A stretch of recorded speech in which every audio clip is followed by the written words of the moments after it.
Welcome to the workshop, The Scent of Memory. So today we're going to be looking at how our sense of smell and how our memories interconnected. We look at the theory a little bit, at anatomy of how smell works in our body, and then also at some artistic creative tools, how we can extract our memories, open them up and find out more. So let's start with the first thing. It's just a warm-up game, really silly, but you can take a piece of paper, or you can even type into Zoom, but I'd say like maybe more interesting to write it down. And we will just play a little bit of associations of different smells. Okay. So what I will do is I will name different situations, sort of different things that might evoke memories, and try to remember or associate a smell with it and write it down. Okay. So, for example, the first one, a smell from your childhood home. So kind of any smell that first comes into your mind. Okay, got one.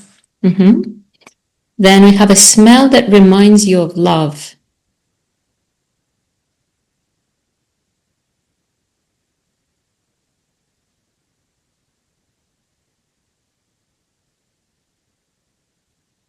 And some of them might be a bit trickier, but something will come, definitely. They might not be very logical, but it just comes. Next is a smell that means safety. Okay, yeah.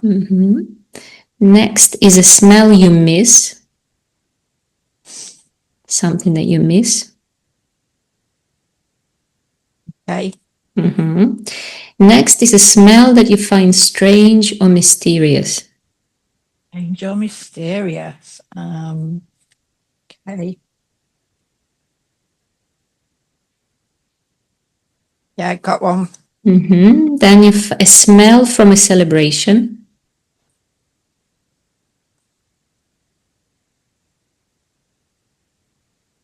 Celebration, party. Yeah. Okay.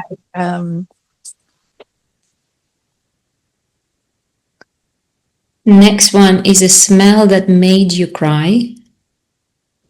Maybe made you cry or still makes you cry in general.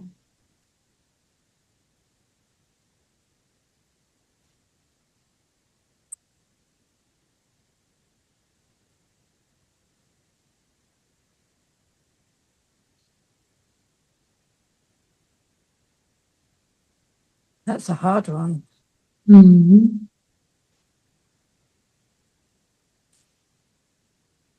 Yeah, maybe it's a memory that is bringing a smell as well. Okay. And the last one, a smell that feels like you. And again, just first thing that comes, don't think too much about. It's the same as one of my other answers, but it was the first thing that came. So. Perfect. Yeah. Okay, now look at your list and see which one surprises you. Like which point really surprises you.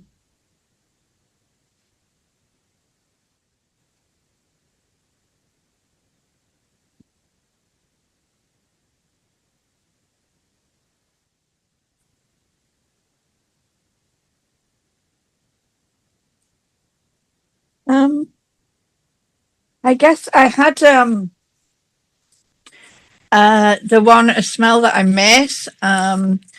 I guess I didn't realize I missed it. But when I was a teenager, I had a lip balm that smelled of orange, and like I went to loads of like gigs and parties. It was what I used to wear on my lips all the time. And so if I could smell that again, it would be really evocative for me. I'm sure it would just take me back to that time. But I think, it was many years ago, and I don't think it's even made anymore, and I don't remember the brand. So I guess that's quite surprising.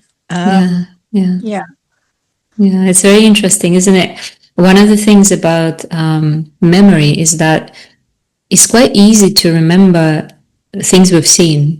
We can even remember things we heard, like music, but it's so Yeah. tricky to remember a smell unless you actually take it and smell it.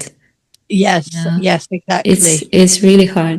I find that as well, that I used to when I was a teenager, I had a particular perfume, and I remember keeping the bottle of the perfume just so I can smell it again and go back to that time, because I was 16, and it was like my Yeah. boyfriend and all this. So whenever I smelled it, it just transported me back to that moment. And I said that is very tricky to do that when you don't have an actual smell. So just by remembering it, you cannot trigger that. And the reason why this is very interesting, so I'll chat a little bit about what happens in our brain when we smell things. So the thing about smells is that they kind of bypass different parts of the brain where usually we process images and auditory information. So what happens with the smell, it goes from the nose to the olfactory bulb, is like a particular little gland that sort of processes all the input that comes in. And then it goes directly into the limbic system and is very close to the amygdala and hippocampus. And one of them, the hippocampus is the memory formation, and the amygdala is where we process emotions. So it's completely passing the neocortex and going directly to the place where we store memories and emotions. That's why smell is so potent. When you smell something, you get immediately a sense of the place, a physical reaction, a sort of somatic reaction, and you get a lot of memories more than maybe if you would start to remember images and describe and write something. So this is a very interesting thing that we can obviously use in psychotherapeutic work. We can it's been used in trauma work as well, because it is bypassing some of those more new parts of the brain, more modern parts of the brain, and it's going directly to our experience that could be even preverbal. So one of the interesting things about how body mind centering views the senses is that they develop not all together. They develop in a particular order, and each sense supports the next. So they say that the smell is kind of like the first one to develop in utero, because the baby really needs it for finding the food. So if when the baby is born, it really orients itself with the nose. So it's smelling its way kind of to the mom's nipple to find the milk and the nourishment. So the nose is this, and the smell is the sense that supports the mouth, the development of taste, development of the tongue, and development of voice. If you think about how we're eating, it makes sense, right? Because if we cut off the smell, the food doesn't taste anymore. Like we sort of, sometimes when we have a cold, it's like everything tastes the same. And that is true, because part of the molecules when we eat and what creates a flavor, part of those molecules actually smell. So when we're eating, we're also smelling things, and that creates this amazing kind of experience of different flavors. So then the development of our mouth, the voice, the sound, when the baby starts to make sounds, to try to talk, develops the ears and the hearing, Then the hearing and being able to react to different sounds, to different stimuli, develops the eyesight, which develops kind of the latest, really, in the children. So even from that perspective, if we look at it, smell is sort of like our primary way of orienting in the world, And at the same time, as adults, and as modern adults, it's also the sense that we probably use the least, Like we very much rely on eyes, on thinking, on writing, right? Maybe on hearing, yeah, but less so, unless we are working in the perfume industry or we're doing something that's to do really with smelling things all the time. It's really kind of cut off. Yeah. And then there's a whole interesting conversation if you take it kind of psychologically, and even if we take it to sort of Jungian perspective, the depth psychology, that sometimes we dream of smells. Sometimes smells are very associated with kind of deeper parts of our psyche that we don't really have direct access to. We cannot invoke it when we want to. And also because it's sort of pre-verbal, this embodied knowledge, it really connects us to our instinctual and animal parts. If we think even how we you know, when you see, for example, two animals meeting each other, they always smell. And yesterday I was even thinking, I went for a walk and I saw these two people with their dogs, you know, and I was thinking that's such an interesting metaphor. So the dog is like the instinctual part, the body, you know. So the dogs are smelling each other and the owners are kind of standing there waiting, you know, for them. And maybe they will have a conversation and maybe they will get to know each other, maybe not, you know. And if it's a guy and a girl, it's very funny to watch this happening. But it's almost like the instinctual parts are there already smelling each other, going like, who are you? You know, what do you bring? You know, and the human kind of logic is standing there going like, So I really see that as a kind of metaphor for how we are. And there's been really, really interesting research when it comes to, you know, when it comes to attraction and pheromones and how we get attracted to, you know, the opposite sex, and why is that people who smell good to us usually have a particular kind of, let's say, genetic code that is very compatible with ours, that is sort of complements ours. And what happens then when, you know, things change, for example, in relationship dynamics, when people don't smell so good for each other anymore, you know, maybe the attraction is gone, or sometimes, you know, the birth control or stress factors, they can also affect of how we perceive smells. So this is almost like, how do we navigate that and keep this instinctual animal part alive, because we do need it, in a world where, you know, everything has to be kind of smelling nice and clean, and we try to remove certain smells. So there's also a question about like, okay, what are the parts of ourselves that we don't accept maybe so much? You know, how do we want to smell? Is there anything that we try to kind of hide and cover? And even in terms of our own bodies, like, do we have a relationship where we can accept certain smells of ourselves? Or do we find them repulsive? You know, so these are kind of interesting questions to maybe ponder after we do this work. Yeah. Okay, so this is just a little bit of, you know, just things to think about. I also really like thinking of smells in terms of kind of ritual, you know, sacred, even just traditions. When you think about sort of rituals that are marked by different smells, you know, like things that get burnt in the church, or maybe the fires, or even things that we use when we have little rituals of self-care, when we go on a date, you know, we do use scents to create a particular atmosphere around it. And that was especially the case early, you know, every ceremony, every special occasion had to have certain smells. Okay, fantastic. So let me know if you have questions on the way, yeah, as I'm speaking. If you maybe want to comment, share something.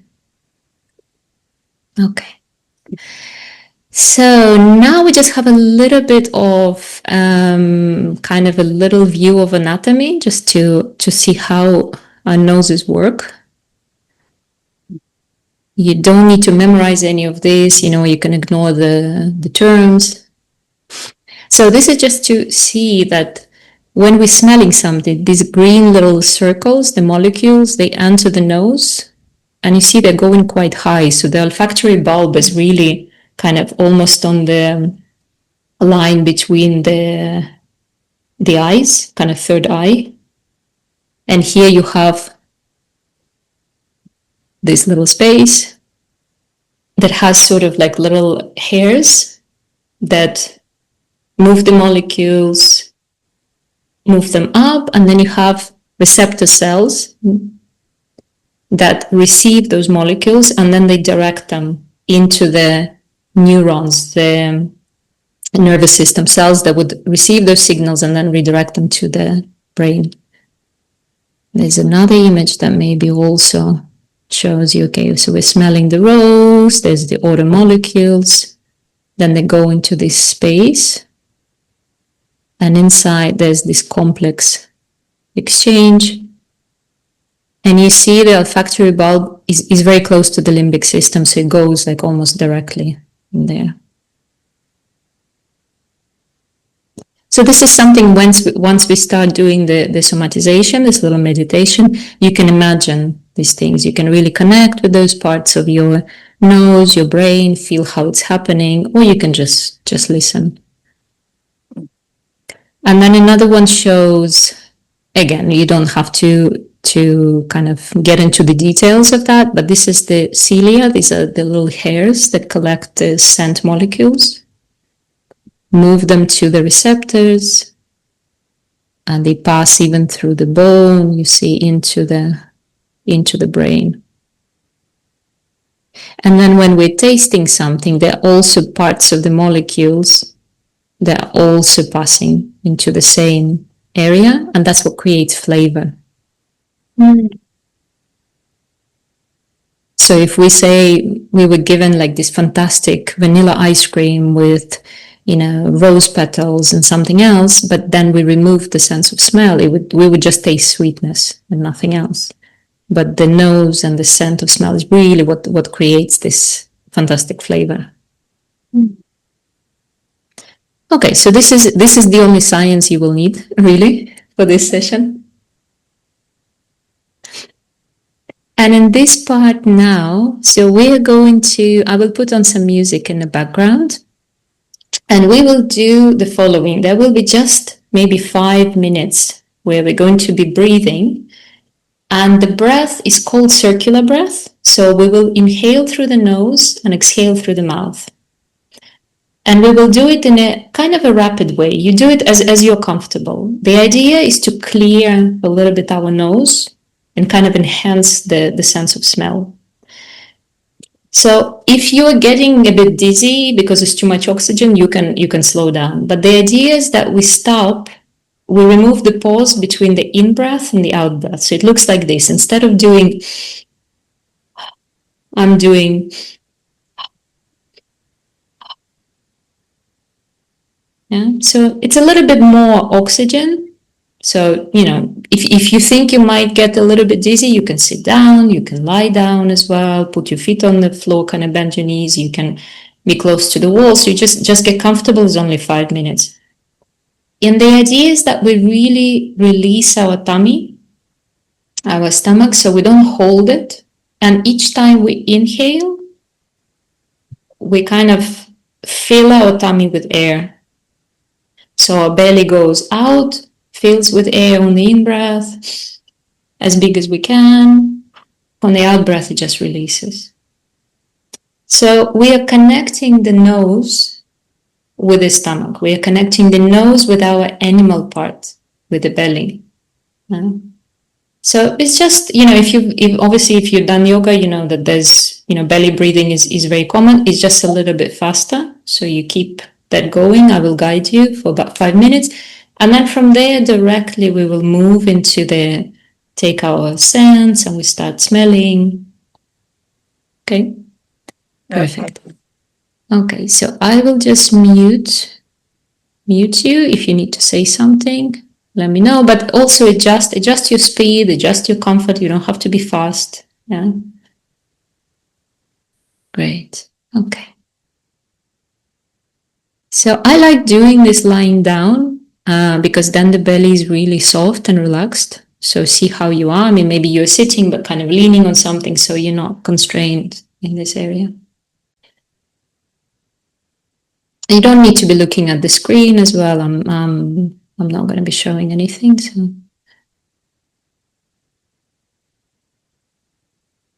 Okay, and just a few deep, normal breaths, breathing in with the nose, relaxing the belly, filling the belly with air. You can maybe imagine even your favorite animal, what kind of animal would you be? And just a few deep breaths like that.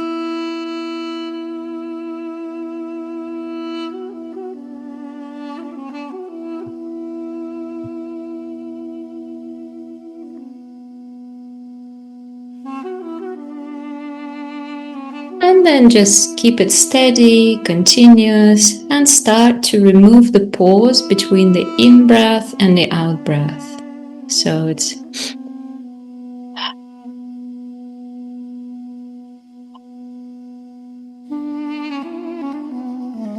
So you can imagine that it's like a circle connecting, one flows into the other.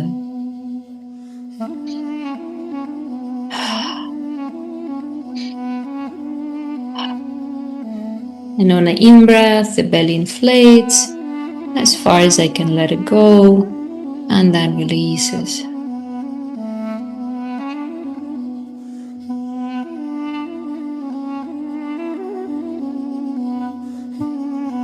And you can keep it faster or slower as you want.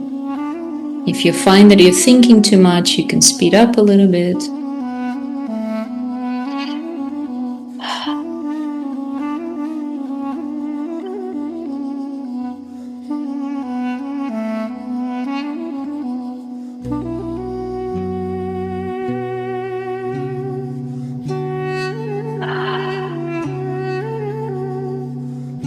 And try to imagine that with this breathing you liberate your sense of smell, liberate all your expression, release any restrictions, any kind of shyness, any shame.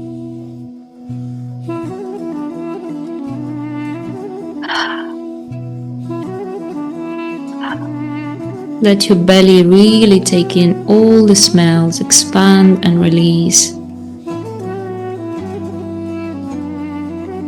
You're releasing any restrictions, any repression around intuition, around sensing, around knowing.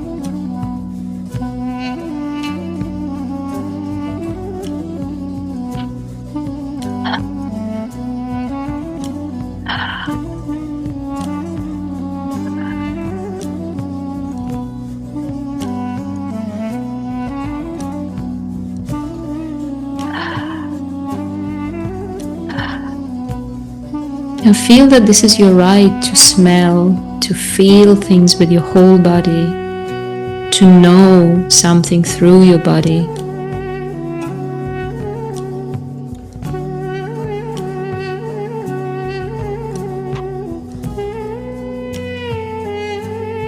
And to feel your belly really big and full of air, to release any movement, allow any movement.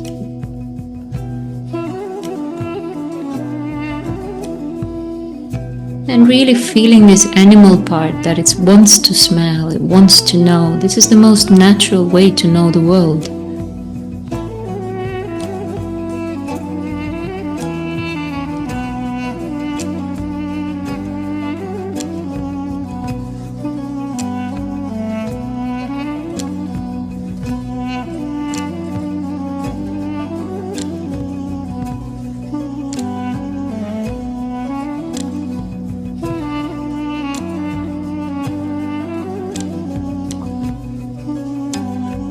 Continue, maybe slowing down, maybe speeding up. Just a minute of really breathing, connecting your nose with the belly.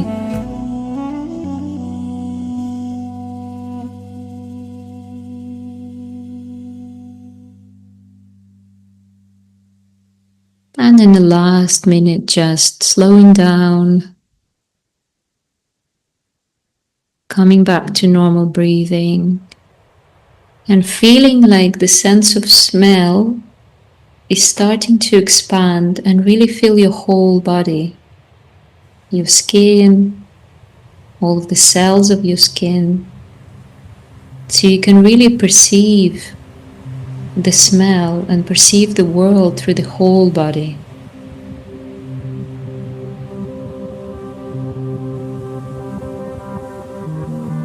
Let this animal sense permeate your skin, so now you can smell with your whole self.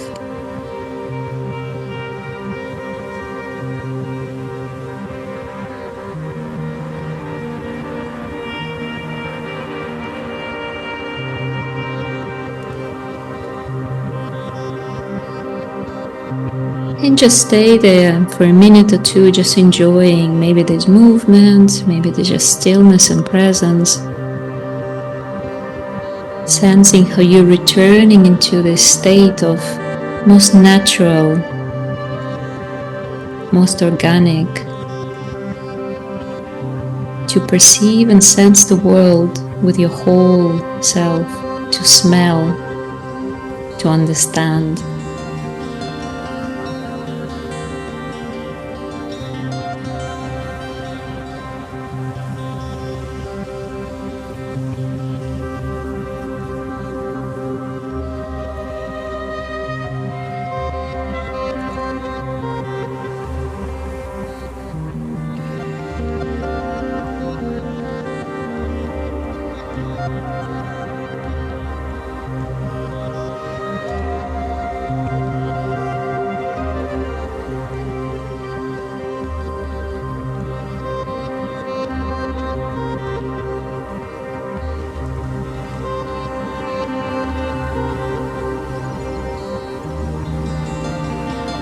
And start to find gentle movement that comes from the inside. Maybe there's a desire to do something from that state.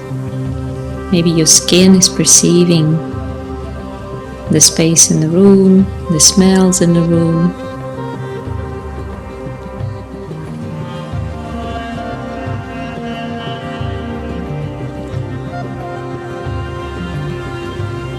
And now from this state, choose a scent that you would like to work with for this session. Let your body and your kind of skin pick what you want.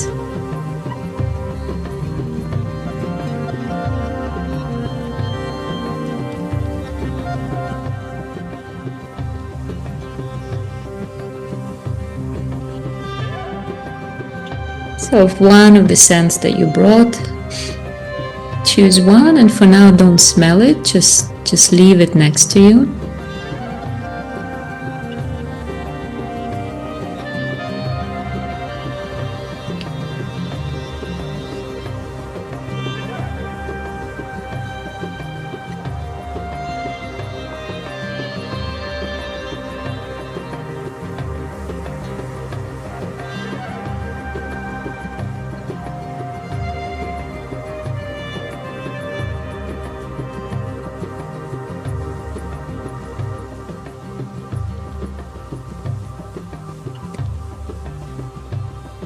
And take a piece of paper and a pen as well. So you have your scent that is next to you, and then you have maybe a notebook or a piece of paper. And again, you can be sitting comfortably where you are. You don't need to look at the screen. So what we're going to do now is I'm going to choose my essential oil. So before I smell it, I start with keeping it at arm's length. So I'm not really bringing it to my nose. I'm keeping it as far away from me as I can. And then I close my eyes and I try to notice, is there a smell already? Maybe it's quite a strong scent, so maybe I can even sense it from that distance. And then very slowly, I'm going to start moving it closer to my nose. Very, very slowly.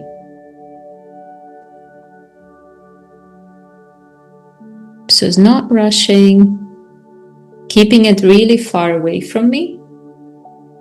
Yeah, closing my eyes, seeing, can I smell it already? And then starting to bring it closer and stopping just at the point where I can just about smell it. So if I take essential oils, probably it's going to be quite strong, but if I take green tea, maybe I would need a little bit shorter distance. And it comes to a point where like I'm just about smelling it. It's very gentle. And I keep it there for the moment. So it's not too saturating. It's light. And then I start really connecting with this part of your nose, with your olfactory bulb, like really imagine all of these molecules entering your nose, touching the little cilia, the hair, going in. Maybe move the scent around.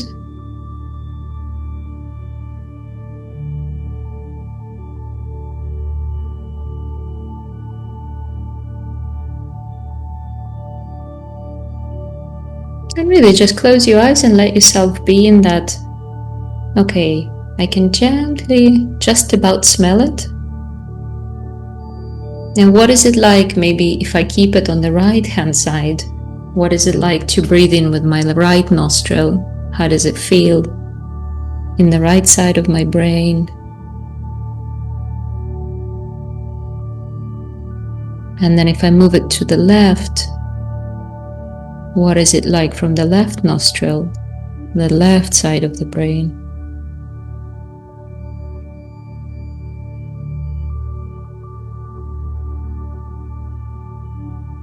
And if it's getting too much, you can remove it, take a breath, then come back again.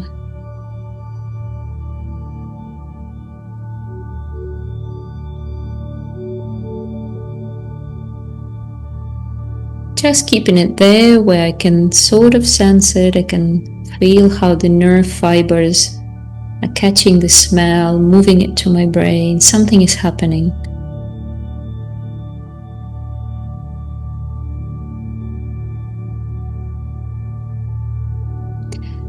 And then take a break from it, put it away so that we don't get too saturated with the scents. And maybe you can smell, like if you've brought coffee, you can smell coffee, but if not, you can just let your nose kind of clear a little bit. And probably already you noticed that with this scent that you had, there was something happening. There was some kind of maybe images, something was coming, or some interpretation.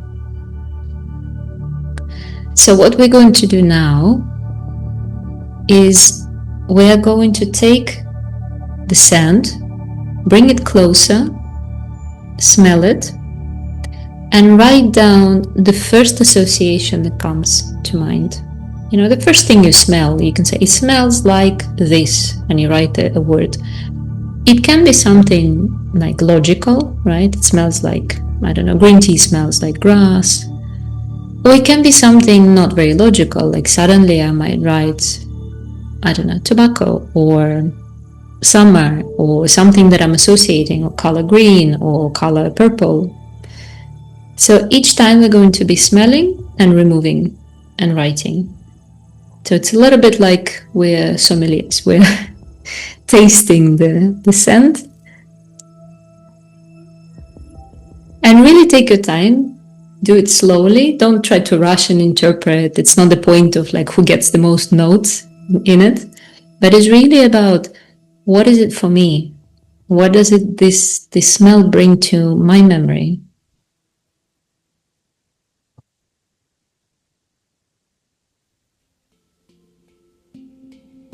So you take it, sniff it, take it away, write down the word.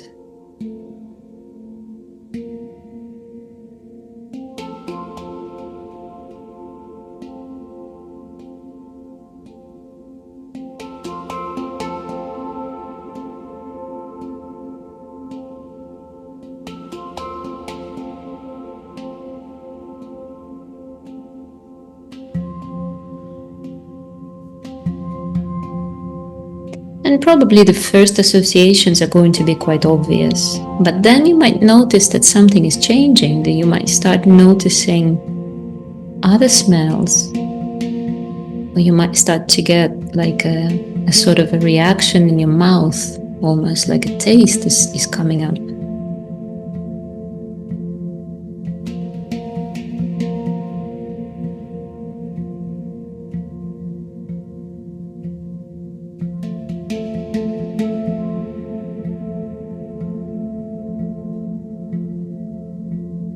And see if it changes if you open your eyes and if you close your eyes. What if you try left nostril, right nostril?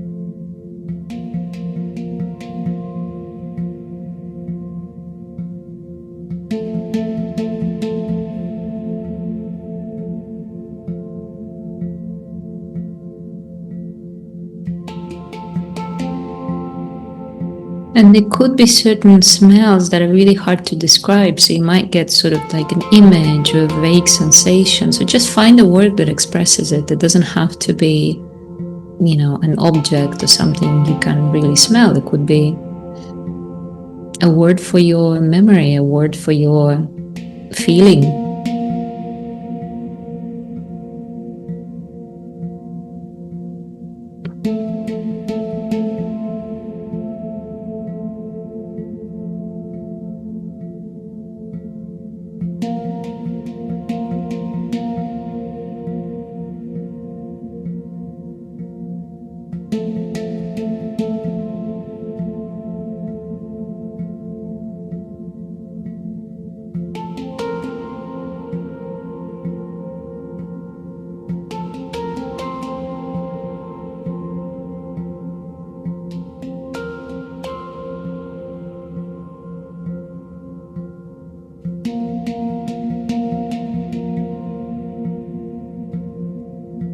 And continue like that until maybe you have about 10 or so.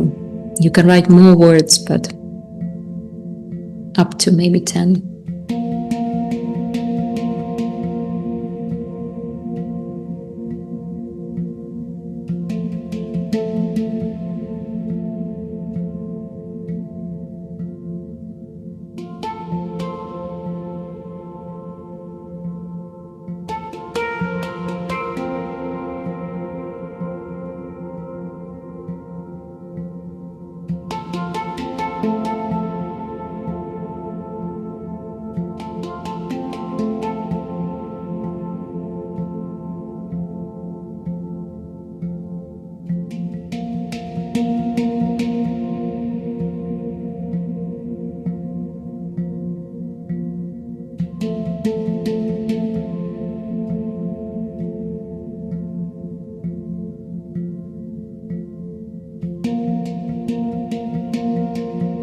And once you get there, you can continue. But once you feel like, okay, this is enough.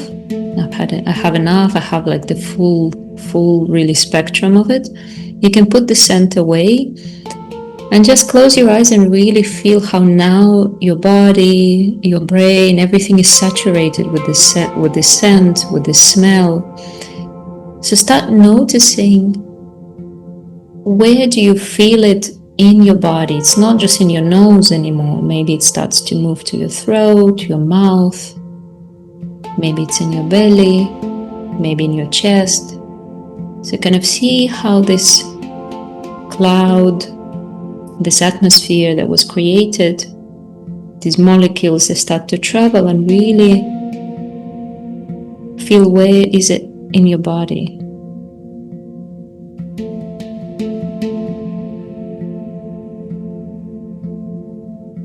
You can use your imagination, really see how maybe this is a particular cloud of particular color that is traveling, or maybe it's just a feeling. Maybe it's in the back or in the spine.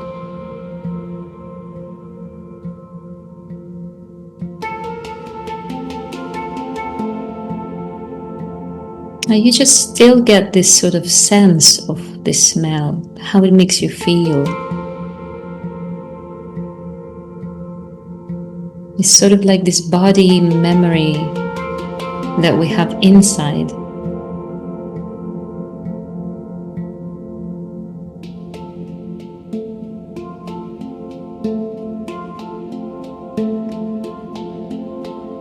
And see if this smell is moving. If it has a sense of maybe expanding, maybe it's condensing and getting smaller, maybe it's moving up, maybe it's going down.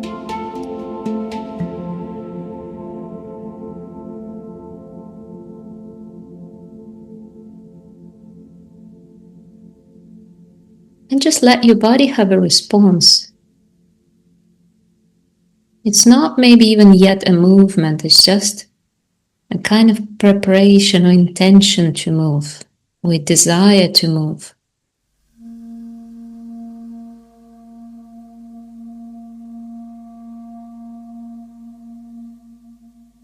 And notice which body part starts to respond. Could be just a change in your breath.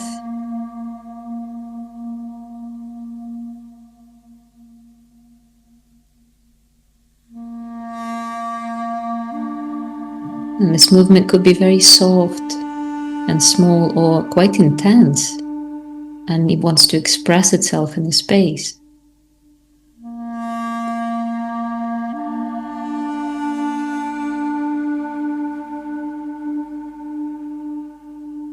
And really follow it, follow the desire to do something.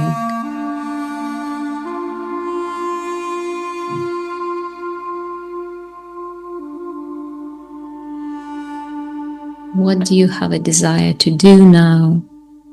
What does this smell making you want to do?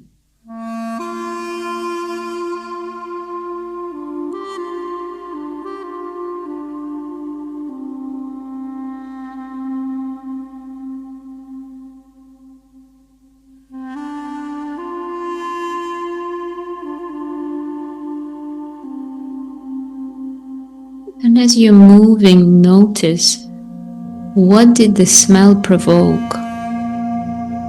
Maybe it's a memory of a particular place or a time or a person. Maybe it's just a sensation and you don't have an image for it.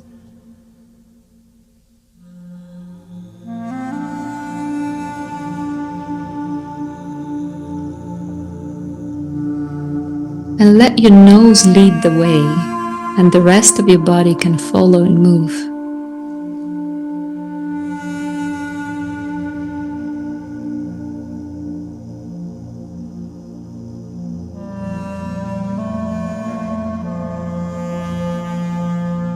This movement can be very gentle, very internal. You don't have to create a dance.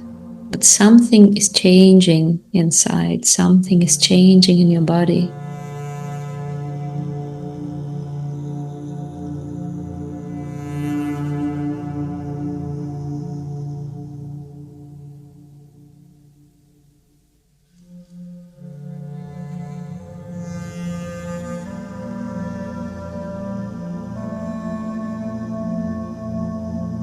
And just follow the changes that are happening,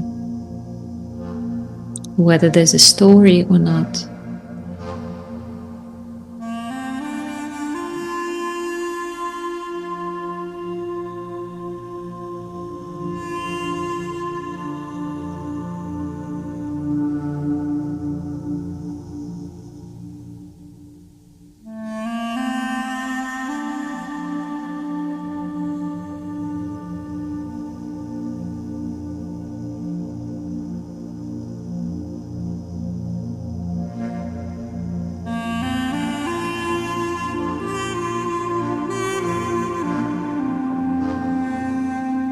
And maybe the smell starts to dissolve little by little, but you still keep moving, still feeling it like an echo.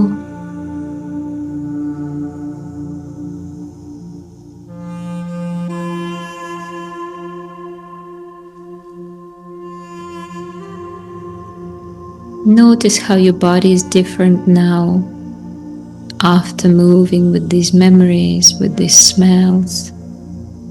Maybe with the new spaces that you discovered. What changed?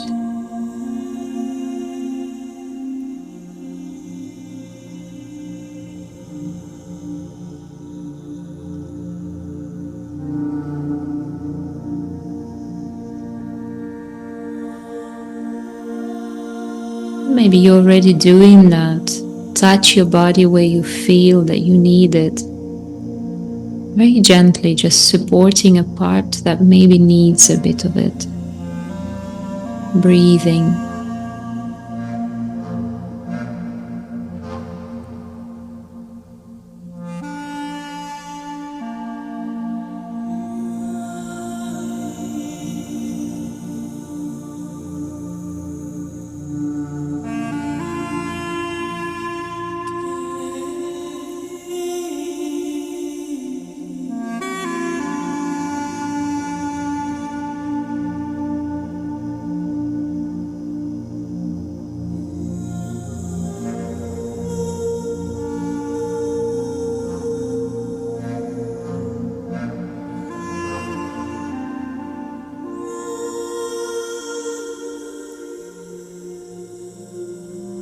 And as you touch your body gently, notice, what does your own skin feel and smell like?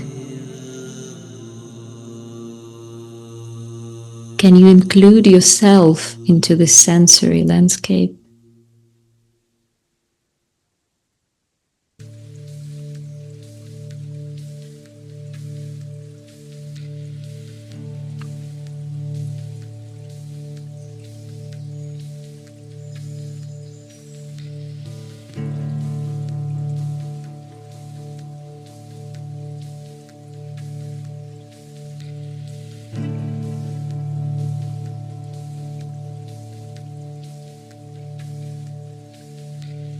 And from here, not even maybe opening the eyes, not changing too much. Take a few minutes to find your materials, your paint, your brushes, whatever you brought, and just make a very fast, abstract painting of the sensation that you had. Maybe just some colors, some blurbs of paint, nothing specific, maybe just a shape, something that, what did it feel like?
And with this painting, if you find that you start to kind of, become more logical, try to think about, oh, what should I draw? Is this the right thing? Go back to the smell, go back to maybe a movement, close your eyes, go back to the sensation, and really try to express the sensation. It doesn't have to make sense. It definitely doesn't have to represent anything. It just needs to be your really true and honest expression.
And remembering your experience, was there anything that surprised you? Was there anything unusual? Maybe something that you're not sure if you want to put in this drawing, this painting, and then add it.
Maybe just take another minute to have a look, to see if you want to add anything, or maybe just contemplate, look at your painting.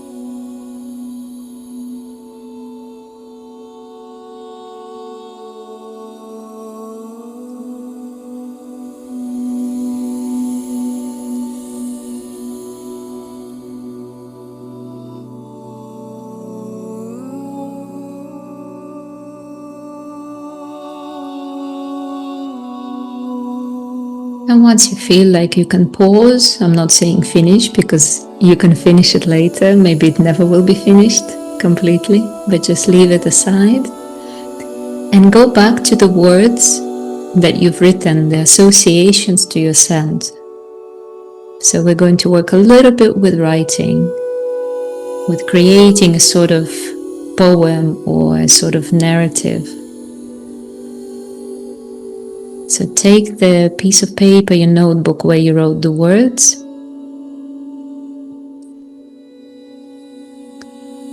and now create a phrase with each word.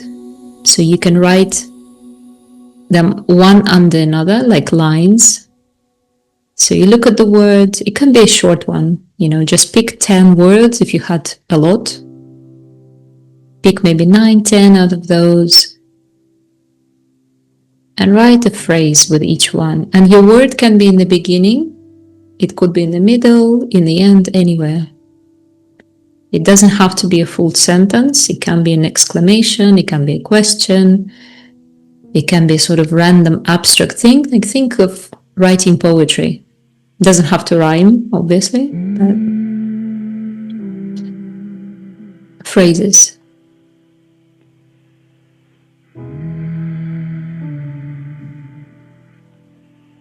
So it's just associating each word and creating a phrase with it. We're not trying to make a story, anything logical.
Okay, maybe another minute if you need to finish.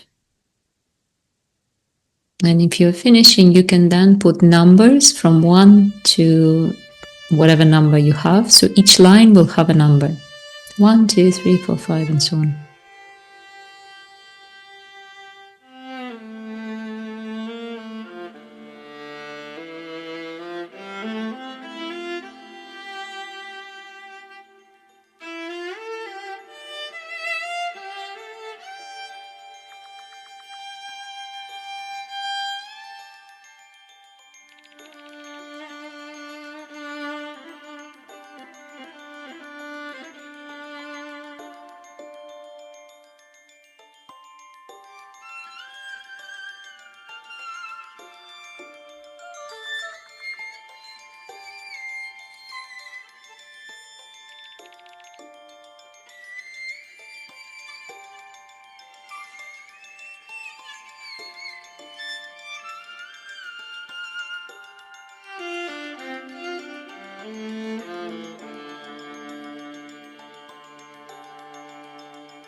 And if you're done, now imagine that each line is if we cut them out and they're all separate pieces of paper, and shuffle them.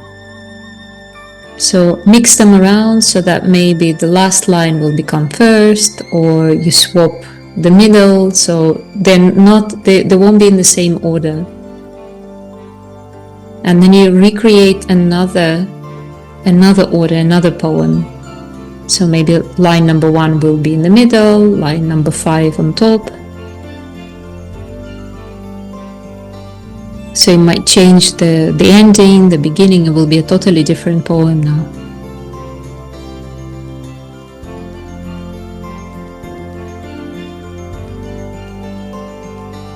And kind of play with this text. It doesn't have to be very logical. Do something surprising for yourself.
And another minute just to find final touches, doesn't have to be perfect.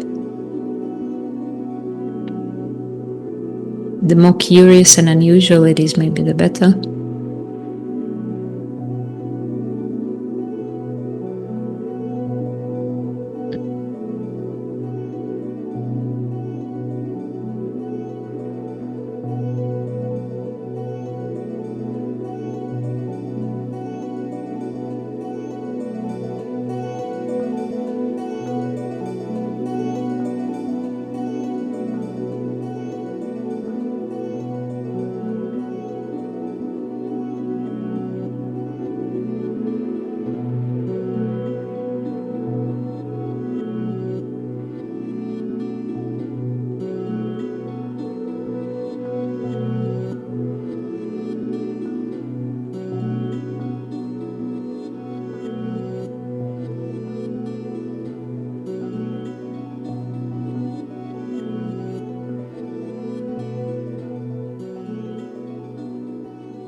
So if you feel that you're ready, we have the final, the most curious part of this masterclass, and the most magical. So you will work with your partner in a breakout room, and what you will do, I will explain what will happen. So you will read your text to your partner, and your partner, maybe a couple of times, like slowly, just so the other person can really get the sensation, the feeling. And your partner will respond in one of the ways, either by making a very fast drawing of what they felt listening to this, or they will move and give you a movement. You know, it's like, oh, this inspires something like this. Or they will maybe give you a title or a scene, like in a movie. So see what comes first. You know, I'm reading my poem twice, you know, my text, the partner is listening, and then something comes up. You know, maybe they get an image, so they draw. Maybe they get a movement, you know, a gesture. Or maybe they get, oh, this is like, and then they tell you. So then you take that little gift that they give you, and you put it as the last line of your poem. So maybe they give you an image, so you transform it, you put it as the last line. Maybe it's a phrase they give you. So you sort of take that, and this is the finishing line of your whole poem. So maybe something was missing, maybe something was like just right. Okay, so then you swap roles. You will have 5 minutes each to do it calmly, to read, to respond, and then you have 5 minutes also to chat a little bit if you want, like how was it, you know, what came up. Or you can just sit there as well, you know, you don't have to be speaking.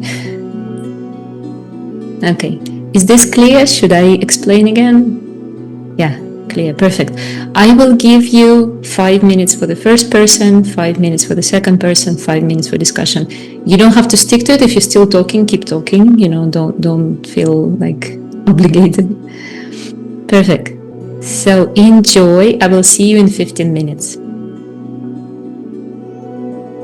Great, so for those who are watching us in the recording, if you are doing this practice on your own, there is a possibility of doing that as well. So what you do is put your mobile phone on voice recording and then record yourself reading this. And it's great if you do it immediately after doing this practice, because maybe you will feel a little bit differently, your voice will be a little bit different. So just record yourself reading this, maybe a couple of times, then put it away and then listen back to it. And when you listen back, notice, how does your voice sound? You know, what is it? How are you reading this? You know, listen as if this was somebody else's. What kind of images come up? Maybe there was something that you didn't notice. Maybe you hear something differently.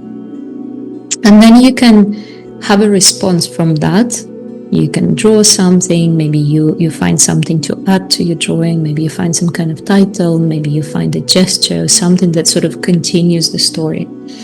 And another way is you can obviously share it with a real person, but you can also imagine someone who really cares for you, who really loves you, and you read that poem to them and you read it out loud. And then imagine what would they respond, like what would they tell you?